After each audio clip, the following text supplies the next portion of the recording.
지난 목요일 우리 교회에 저 취임 때 오셔서 축도를 해주셨던 우리 신학교 은사님이 전화를 주셨어요. 박근원 교수님, 지금 이제 90세가 가까이 되시는데 갑자기 제가 생각이 났다고 하시더라고요. 간혹씩 전화를 주시는데 교수님, 저예요. 그랬더니 어떻게 지내? 그러시는 거예요. 예, 지난 6개월 하루하루 잘 버티고 있습니다. 그렇지, 잘 버텨야지. 내 평생에도 이런 걸 한 번도 경험해 본 적이 없잖아.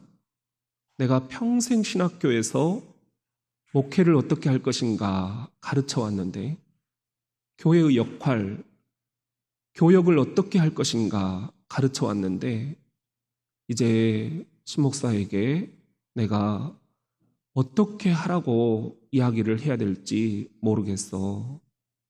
새롭게 목회를 구상을 해야 될 것 같아. 그런 말씀이셨어요. 늘 저를 염려해 주시는 이 은사님의 마음이 제 마음을 쓰다듬는 그런 느낌이었습니다. 그러면서도 90세가 가까이 되시는 이 노 교수님이 그럼에도 불구하고 이 한국교회 새로운 목회 패러다임을 마련해야 된다. 코로나에 주저앉지 말고 이 한국교회를 다시 일으킬 수 있는 새로운 교회의 역할, 교역론에 대해서 신목사가 연구를 해야 된다. 그런 숙제를 저에게 주셨어요. 지난 2월 22일 교회가 첫 번째 문을 닫았지요. 이번이 세 번째입니다. 장장 7개월째입니다. 그런데 7개월째 아직도 희망의 미래는 보이지 않습니다. 목회적으로 어떻게 해야 할지 누구도 자신 있게 미래를 내다보지 못합니다. 저도 마찬가지입니다. 7개월째 또한 아직도 희망의 소리는 들려오지 않습니다.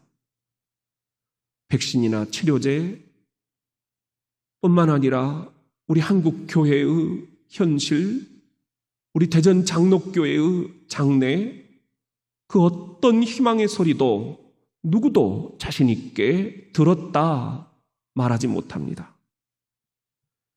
희망이 보이지 않는다. 희망이 들리지 않는다. 이 이중적인 고통, 이것이 저만의 심정일까요? 지금 수많은 청년들이 이런 심정을 호소해 옵니다. 저에게도 청년들이 하는 이야기가 있어요. 7개월째 이제는 아르바이트도 끊겼습니다. 이제는 학교 수업도 엉망이 되어버렸습니다. 이제는 취업도 암담합니다. 7개월째 이제는 우울하기만 합니다. 우울하다는 거예요. 지금 수많은 자영업자들이 이런 심정을 호소합니다.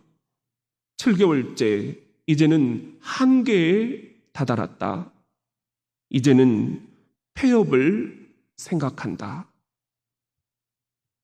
지금 수많은 국민들이 이런 심정을 호소합니다. 7개월째 이제는 너무 지쳤다는 것입니다. 이런 상황에 분노가 치민다는 것입니다. 그리고 이런 분노의 관역이 한국 교회의 중앙 맞춰져 있다는 것을 우리는 부인할 길이 없습니다. 그래서 더 저도 속이 상합니다. 지금 수많은 교인들도 이런 심정을 호소합니다. 7개월째 이제는 온라인 예배도 집중이 잘 안 된다. 이제는 교인들 얼굴도 가물가물하다. 하루속히 교회에 나가고 싶어요, 목사님. 울면서 전화를 주시는 권사님들이 지금도 계셔요. 그 아픈 몸을 이끌고 우리 유윤자 권사님 지난번에 기도해 드렸더니 울먹이시면서 하시는 말씀, 목사님, 내가 꼭 교회 나가려고 그렇게 벼르고 별렀는데 또 문을 닫았어요. 또 병원에 가야만 해요. 여러분, 이런 분들의 마음이 들려오지 않습니까? 이 모든 탄식 딱 두 마디로 요약할 수가 있습니다. 희망이 보이지 않는다. 희망이 들리지 않는다. 이 이중고, 우리는 이것을 어떻게 해야만 할 것인가? 그리스도인으로서 이 시대를 어떻게 살아야 할 것인가? 9월 첫째 주 절기로는 창조절이 시작이 됩니다. 하나님이 천지를 창조하신 것을 기념하는 오늘 이 예배의 자리, 우리가 어떻게 이 후반기 창조의 사역을 시작을 해야 한다는 것인가? 우리 같이 한번 따라해 봅시다. 장애는 더 이상 장애물이 아니다.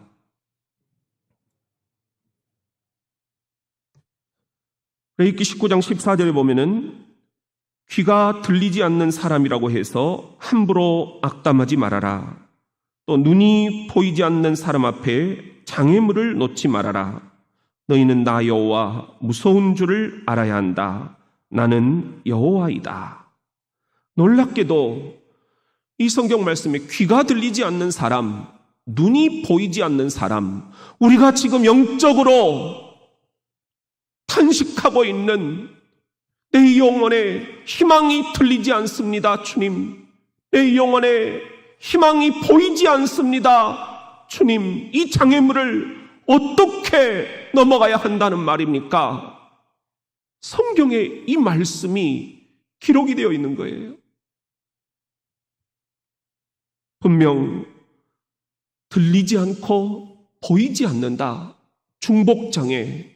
이것은 우리 인생의 가장 큰 위기요 장애물이라고 할 수 있을 것입니다. 제가 지난 목요일 세이백화점 서점에 들렸어요. 참 착잡한 마음으로 요즘에 새로 나온 책이 있는가 싶었어요. 그런데 신간 코너에 아직 꽂혀져 있지도 않은 새로 온 책들이 이제 갓 서점에 도착해서 쌓여 있었어요. 제가 한 책을 발견하고 무릎을 쳤어요. 하벤 길마라는 책이었습니다. 어머니는 아프리카 동북부 작은 나라 에리트레아라는 곳에서 사신 분이었어요. 에리트레아가 에티오피아의 일부였을 때 에티오피아의 탄압을 피해서 북부 수단으로 망명을 갔던 그런 난민 생활의 주역이었어요. 아버지는 에티오피아에서 태어났지만 그 피에는 에리트레아 피가 흐르고 있었습니다. 위에 등에 지금 얹혀 있는 아기가 하벤 길마예요. 그리고 할아버지는 독립투사였어요. 그러니까 굉장히 당당하고 그리고 자긍심이 높은 그런 가게였다 하는 것입니다. 이 가게도 속에 하벤 길마가 태어난 거예요. 아버지와 어머니 저마다 미국으로 이민을 했는데 캘리포니아에서 두 분이 만났습니다. 그래서 결혼을 했습니다. 그래서 오빠가 태어났는데 들리지 않아요. 보이지 않아요.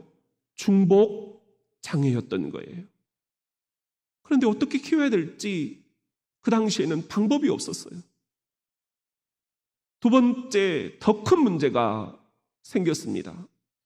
동생 하벤 길마가 태어났는데 역시나 보이지 않아요. 들리지 않아요. 중복 장애인으로 태어난 것입니다. 여러분 같으면 이런 중복 장애 두 아이가 태어났을 때 어떻게 하셨겠습니까? 어떻게 버티셨겠습니까? 어떻게 살아남으셨겠습니까?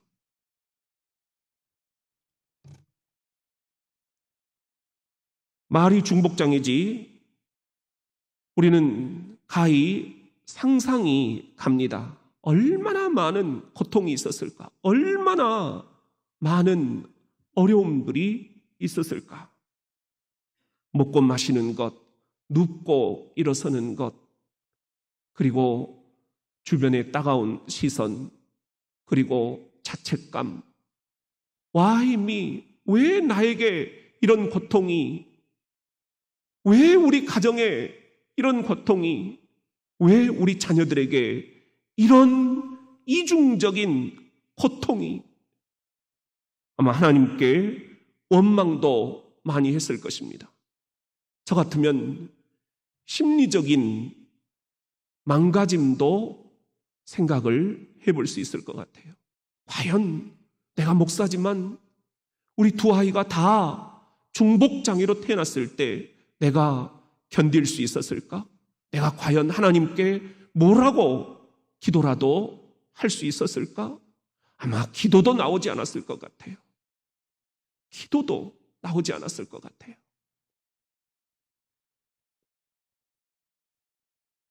그런데 하벤 길마는 너무도 당당하게 자라났습니다. 독립투사 할아버지의 피를 물려받은 손녀입니다.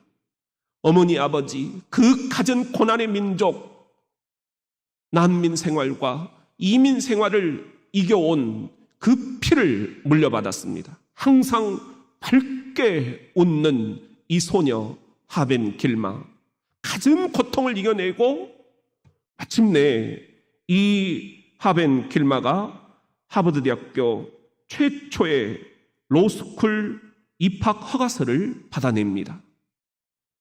하버드 대학교가 그냥 대학교는 아니잖아요. 놀라운 것은 이 하벤 길마가 중복장애자였잖아요. 그런데 헬렌 켈러, 그도 보지 못하고 듣지 못하는 중복장애자였어요. 딱 100년 전 이 하버드 대학교에 내가 입학할 수 있느냐 문을 두드렸는데 그때 거절을 당했던 거예요. 100년 만에 헬렌 켈러가 이루지 못한 그 꿈을 이 소녀 하벤 길마가 성취를 해낸 것입니다. 주변에서 참 도움을 많이 줬더라고요. 하버드 대학교는 이 로스쿨의 모든 시설을 하벤 길마 이 한 중복 장애인을 위해서 완전히 뜯어 고쳤어요. 그리고 동료들은 자신들의 수업 노트를 이메일로 밤마다 하벤 길마에게 쏴줬어요. 그리고 또 학교에서는 동시 통역을 할 수 있는 수화 통역사 2명이나 하벤 길마에게 붙여주었어요. 어떻게든지 한번 해봐라 막 긍지를 불어넣어 주었더라고요. 또한 이 하벤 길마는 스스로도 이 어렵고 고난도 하버드의 로스쿨 수업을 소화해내기 위해서 자신이 들으면 블루투스로 자연스럽게 이 점자 타자기에 번역이 될 수 있는 그런 시스템을 스스로 개발을 해냈어요. 이것이 지금도 많은 이들에게 영향을 끼치고 있더라고요. 마침내 하버드 로스쿨을 이렇게 졸업합니다. 얼마나 자랑스럽습니까? 이겨낸 거예요. 주저앉지 않은 거예요. 장애는 더 이상 그녀에게 장애물이 되지 못한 거예요. 지금은 장애인 인권 변호사로 활동하고 있더라고요. 그리고 우리가 세계적인 명강사들이 나와서 강의를 하는 테드라는 곳을 알잖아요. 이 테드에 나와서 강의를 하고 있었습니다. 그리고 더 놀라운 것은 2015년 오바마 대통령을 만나러 백악관에 들어간 거예요.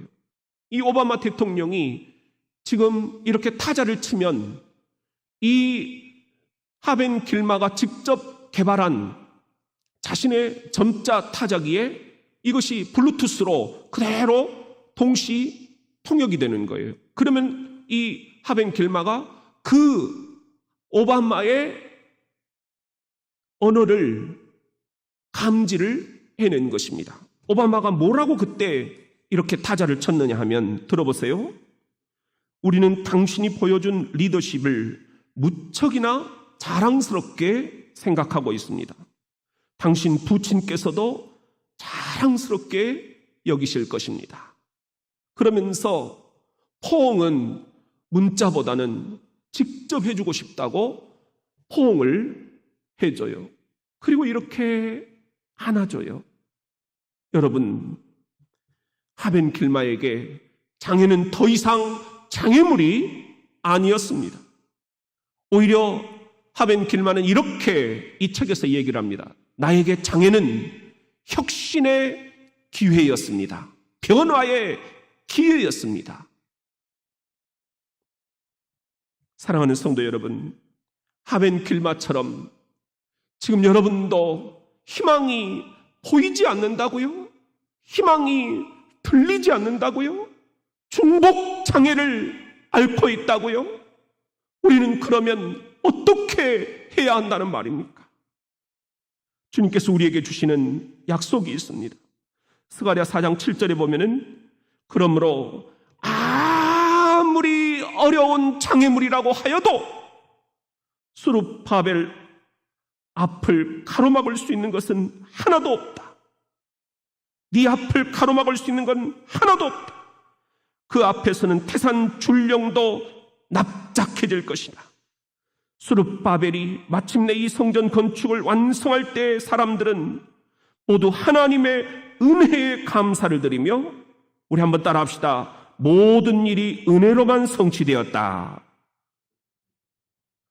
모든 일이 은혜로만 성취되었다고 우렁찬 환호성을 지를 것이다.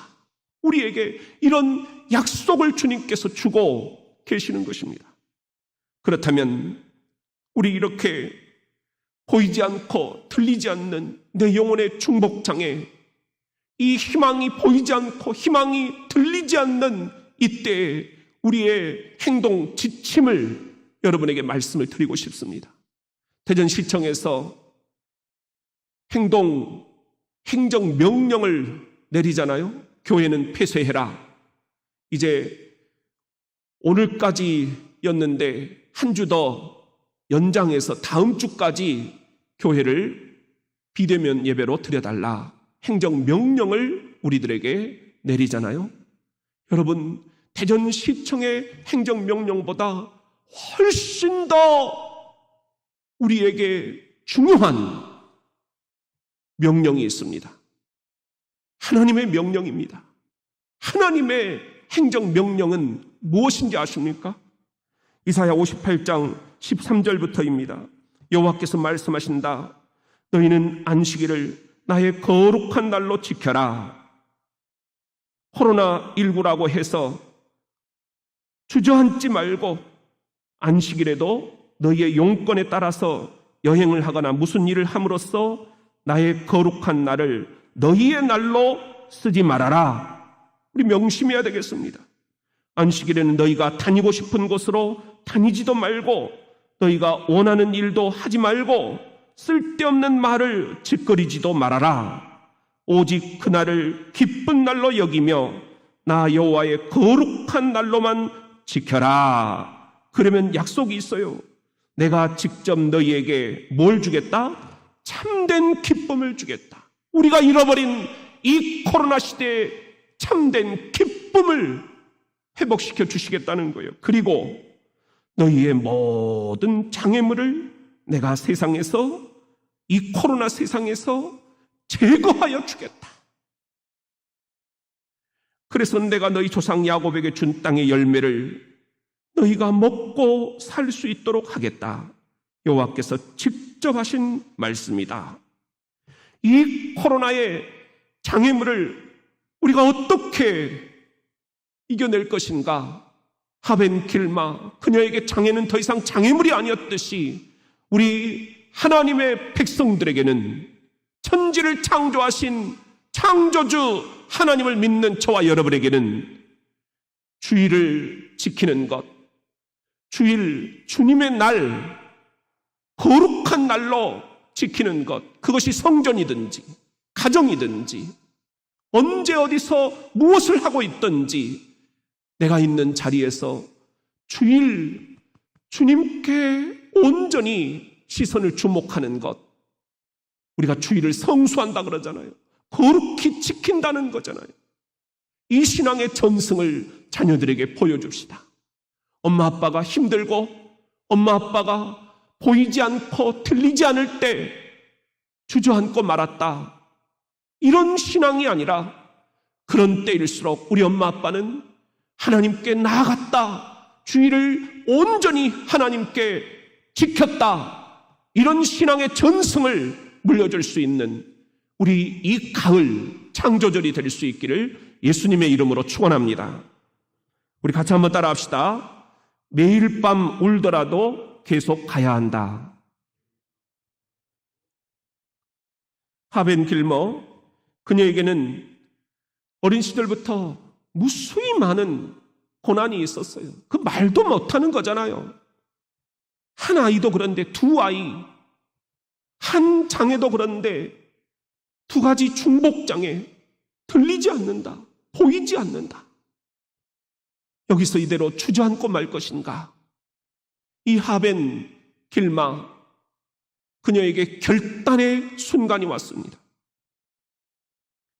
중복장애인으로 내가 홀로 살아가는 법을 배워야겠다. 엄마 아빠는 난리가 났어요. 너는 절대로 혼자 길을 다닐 수가 없어.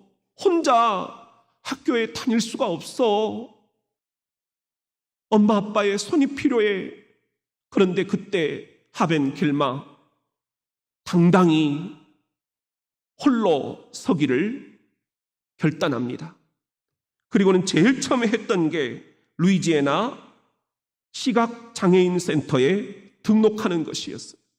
나 주저앉지 않겠다. 신세 타령만 하지 않겠다. 코로나 지겹도록 귀에 따가웠게 들려오지만 일어나면 코로나 뉴스, 자고 나면 코로나 뉴스, 너무도 내 상황이 힘들고 버겁고 우울하지만 나 이것을 불평만 하고 있지 않겠다, 우울해하고 있지만 않겠다, 행동으로 옮겼습니다. 시각장애인 센터에 등록을 하고 거기에서 마음의 소리를 듣게 됩니다. 가야 해. Keep going. 계속해서 가야 해. 여기서 주저앉으면 안 돼. 앉아서 구경하는 게 안전하겠지만 직접 나서서 춤을 추는 것이 얼마나 기쁘고 신나는 일인가. 가야 해. 그것이 매일 혼자 울면서 잠드는 것을 의미한다 해도 가야 해. 가야 해. 큰 일을 하고 싶다. 희망 가득한 영광의 삶을 살고 싶다. 그러기 위해서는 여기서 주저앉지 말아야 해. 계속 가야 해. 자신의 마음속에 들려오는 북소리 둥둥둥. 하벤 길마야, 너는 가야 한다. 가야 한다. Keep going, keep going. 계속해서 가야 한다. 코로나가 아무리 우리의 길을 막고 있더라도 우리 가야 합니다. 계속 가야 합니다. 마음속 들려오는 북소리, 내 영혼의 북소리, 하나님의 북소리를 우리는 이 시간 들어야 합니다. 사랑하는 성도 여러분, 주춤거리신다고요? 잠시 멈춤일 줄 알았는데 7개월째 계속 멈춤이라고요. 그래서 너무나 이제는 좌절을 하고 있다고요? 우울하다고요? 어떻게 해야만 하느냐고요? 골로새서 1장 11절 말씀입니다. 시작. 우리는 또 이렇게 기도합니다. 하나님의 위대하고 영광스러운 힘이 여러분에게 채워져서 어떤 일이 닥치더라도 계속 전진해 나가고 언제나 주께서 주시는 기쁨이 충만하기를 기도합니다. 어떤 일이 닥치더라도, 코로나 이것보다 더 큰 게 닥쳐오더라도 keep going, 계속 가야 한다는 것입니다. 이 길을 걸어가야 한다는 것입니다. 신앙의 길을 걸어가야 한다는 것입니다. 여기서 멈추지 말 일입니다. 그러기 위해서 우리가 해야 될 것이 무엇인가? 아까는 주일 성수였잖아요. 여기 주님이 말씀하시는 것 두 번째는 야고보서 5장 13절입니다. 시작. 고난을 당하는 사람이 있습니까?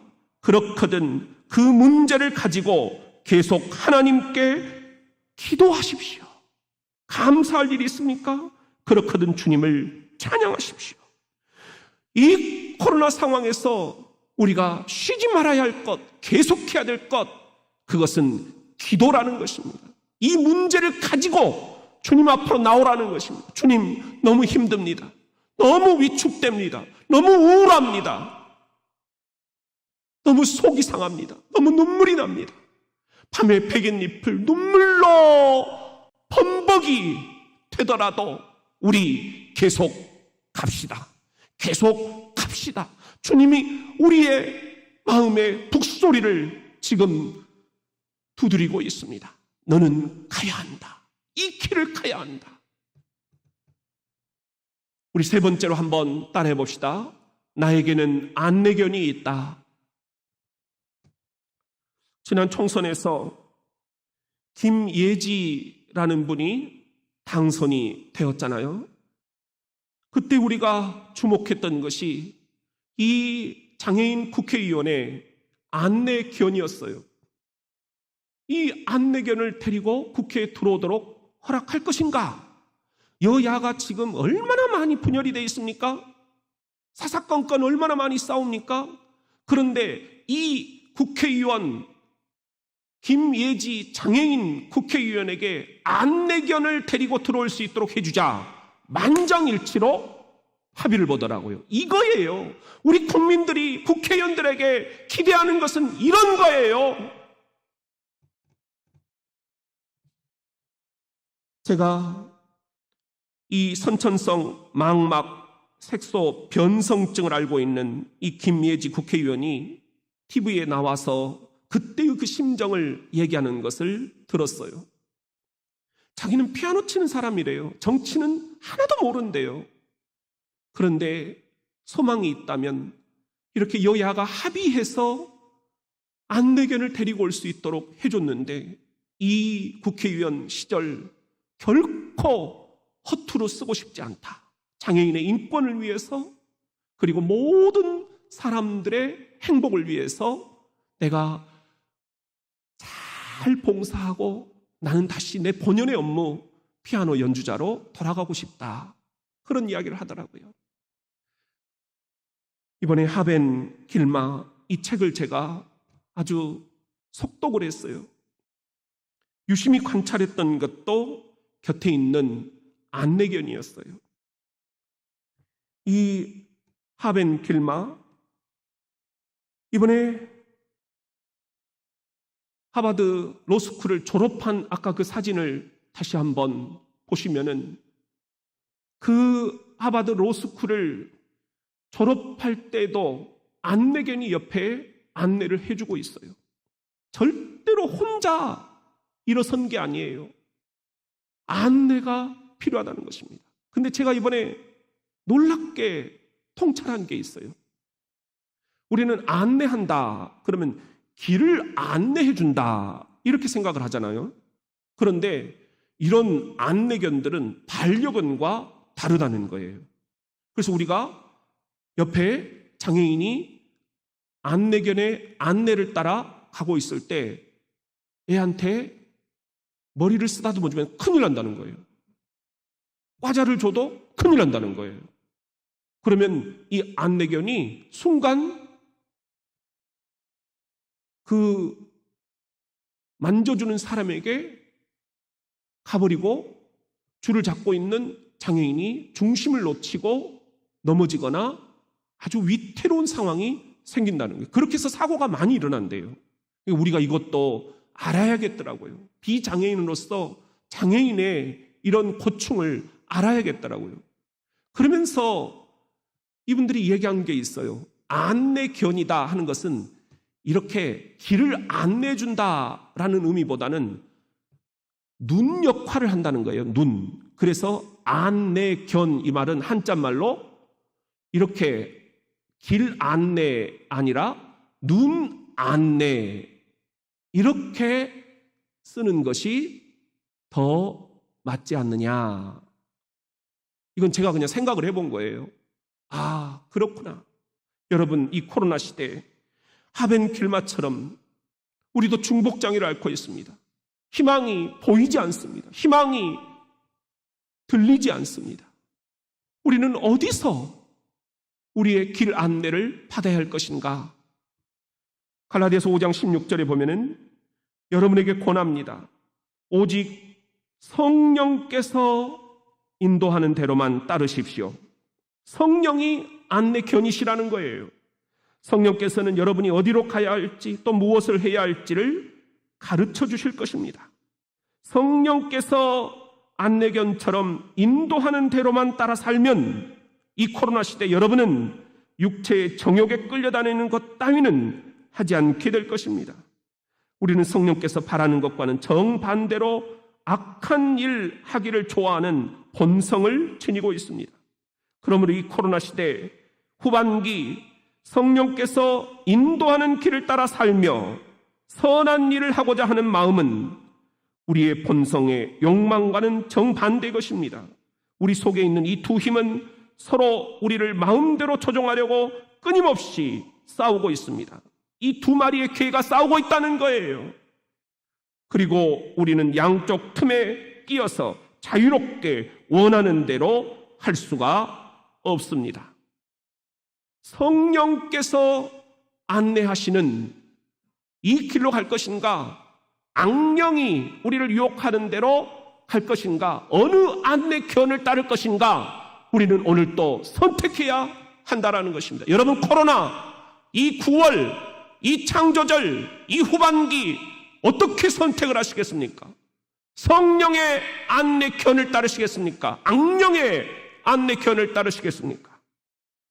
우리가 구체적으로 뭘 어떻게 해야 되겠습니까? 아까 주일 성수 반드시 우리가 지켜내자. 두 번째, 계속 기도. 문제를 가지고 주님께 나와서 기도로 풀자. 그리고 세 번째, 구체적인 하나님 나라의 행동 명령을 여러분에게 내립니다. 시편 119편 105절 말씀 시작.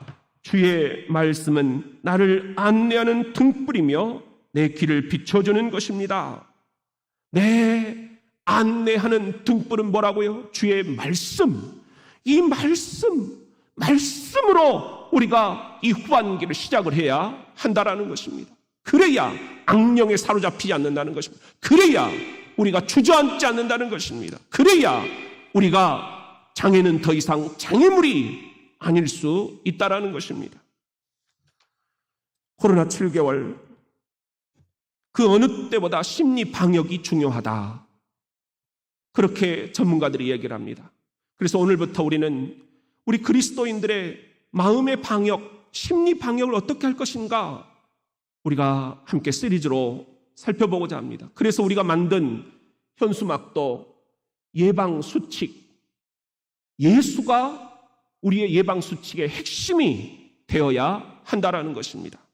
갈라디아서 3장 24절을 보면은 다시 말해서 율법은 그리스도께서 오셔서 우리의 믿음을 통하여 하나님과 올바른 관계에 세워주시기 전까지만 우리의 교사이며 안내자였습니다. 구약의 율법은 예수가 오시기 전까지만 우리를 안내하는 안내견이었다는 것입니다.